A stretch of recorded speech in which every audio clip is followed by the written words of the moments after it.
Bonjour à toutes et à tous, bienvenue dans Art et Marché, votre émission hebdomadaire consacrée au marché de l'art. Pour l'actualité de la semaine, Bismart s'est rendu à Fab Paris, le salon des beaux-arts à Paris. Issu de l'alliance de Fine Arts Paris et la Biennale des Antiquaires, ce CRU 2023 présente sa première édition sous ce nouveau nom, Fab Paris. Nous y sommes allés pour découvrir la nouvelle génération d'antiquaires et comprendre comment cette profession se renouvelle.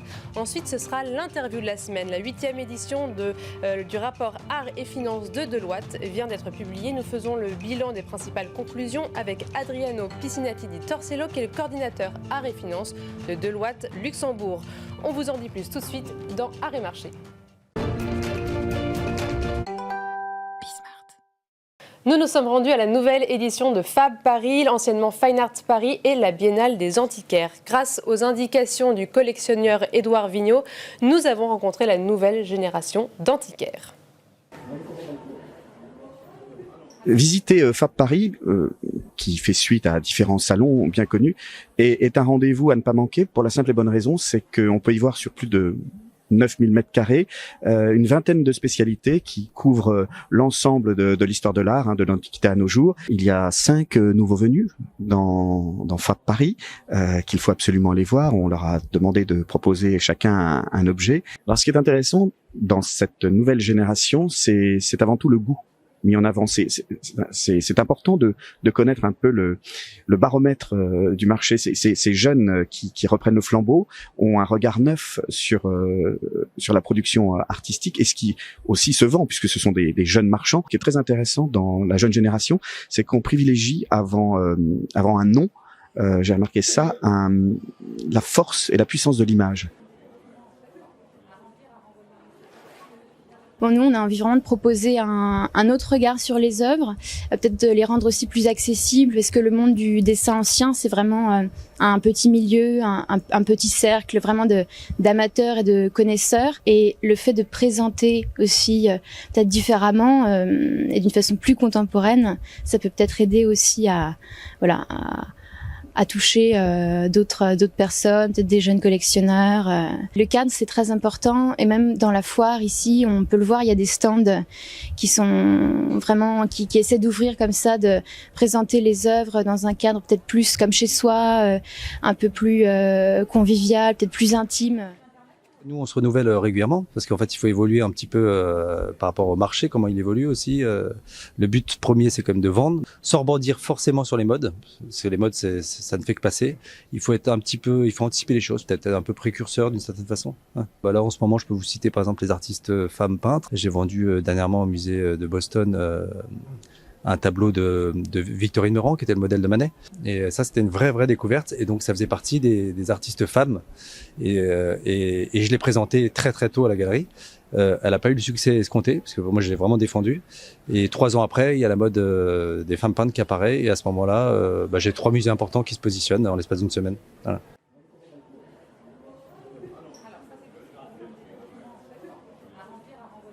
Le regard du jeune antiquaire, c'est de proposer du mobilier d'exception, mais notre objectif, c'est pas uniquement de l'intégrer dans un ensemble 18e, mais c'est de trouver des pièces très architecturées, très design, qui vont pouvoir aussi se mélanger avec d'autres spécialités. Alors on fait aussi souvent des expositions éphémères à la galerie, parfois dans des thématiques classiques, et puis parfois dans des thématiques plus contemporaines ou modernes.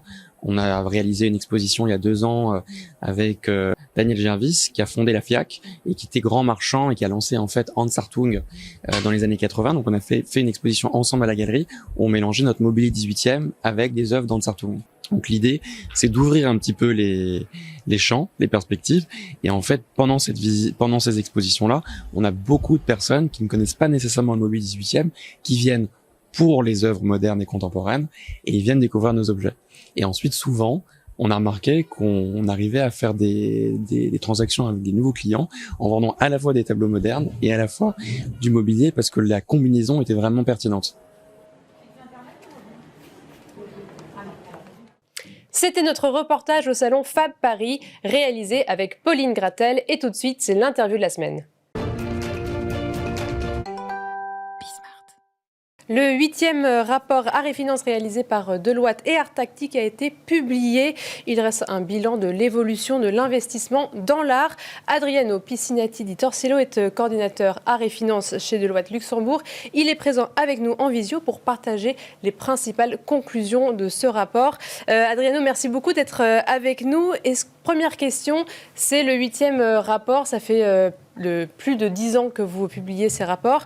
Est-ce que vous pouvez nous dire quelles évolutions vous constatez du rapport qu'entretiennent les gestionnaires de patrimoine avec les actifs culturels et artistiques depuis vos premiers rapports jusqu'à maintenant ?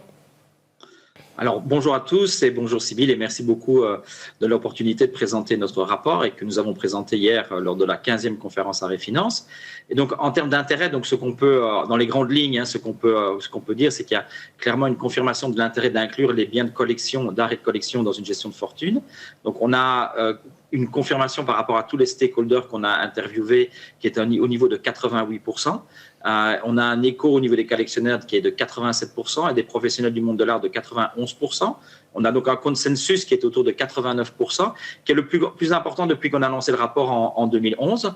Donc, il y a vraiment une confirmation à travers les années, donc depuis 12 ans, du rôle de l'art et des collections au sein d'une gestion patrimoniale. Et on va dire que les deux raisons principales pour motiver l'incorporation de l'art et des collections dans une gestion patrimoniale, c'est d'une part la nécessité de développer une offre patrimoniale qui est holistique, donc 360 degrés, et deux, l'importance croissante de la composante financière, monétaire en fait de l'art et des collections. Il y a une compréhension de plus en plus importante donc des attributs financiers des biens de collection. Et donc, vous pensez aussi que l'allocation destinée à l'art par les collectionneurs va être aussi en progression. Elle est en progression et de combien de pourcents à peu près ? D'accord. Alors, par rapport à l'allocation, donc ce qu'on voit, c'est qu'il y a une progression, effectivement. En 2011, donc, on avait utilisé un taux moyen de 4,2%. Et aujourd'hui, pour ce rapport, on est à 5,2%.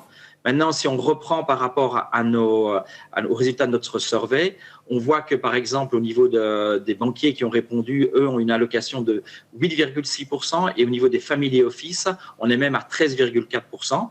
Maintenant, encore une fois, ce n'est pas uniquement une allocation dans un but d'investissement. Il y a plein de motivations qui fait que des collectionneurs achètent des œuvres d'art ou des biens de collection. Donc, il ne faut pas penser que c'est uniquement de l'investissement pur et dur avec un return en objectif financier. Et ce qui est aussi intéressant dans le rapport, c'est qu'on voit que l'investissement dans l'art n'a pas particulièrement souffert jusqu'à présent des événements géopolitiques ou des crises économiques qu'on a vécues ces dernières années. Alors, tout d'abord, il faut être très très prudent parce que d'abord, on n'est pas nous en tant que Deloitte, on ne fait pas de recommandations en investissement, on n'est pas investment manager. Maintenant, dans notre rapport, on utilise en fait des datas de chez Artnet. Et par exemple, pour la période qui couvre juin 2022 à juin 2023, on constate que 4 segments du marché de l'art ont une performance positive et 2 ont une performance négative. Les 2 qui ont eu une performance négative de façon assez intéressante, c'est tout ce qui est post-war et tout ce qui est contemporary. Et ceux pour lesquels on a constaté une performance positive sur les 12 derniers mois, encore une fois de juin à juin 2022-2023, c'est les Hall Masters européens, l'art impressionniste, la période moderne, mais également leur index global. Mais maintenant, encore une fois, on est sur le haut du marché. Ça ne couvre pas l'ensemble du marché de l'art, on est vraiment sur les artistes les plus connus et les plus importants. Et j'imagine que vous n'allez pas faire de projection à long terme, mais est-ce qu'on sait si dans les prochains mois, ça va rester sur ces segmentations et cette performance, cette tendance en tout cas ? Alors, je n'ai pas de boule de cristal et vu comme je l'ai mentionné tout à l'heure, on ne fait pas de recommandations, donc je préfère passer la question si je peux me permettre.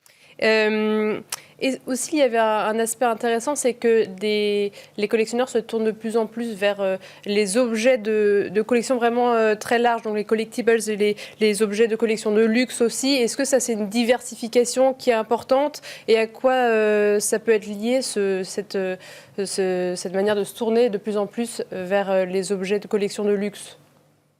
Alors, je pense qu'il faut garder en mémoire que déjà la première motivation pour l'acquisition d'objets d'art ou de collection, c'est d'abord la passion, c'est l'émotion. Donc ça, c'est vraiment la motivation première. Maintenant, c'est vrai qu'on voit qu'effectivement, en termes de seconde motivation, il y a une sorte de protection du patrimoine. Donc, les actifs collection sont vus aussi comme un actif défensif parce qu'ils conservent, enfin, ils ont tendance à conserver leur valeur sur le long terme. Et donc, ça offre également une protection contre l'inflation, et une certaine diversification patrimoniale.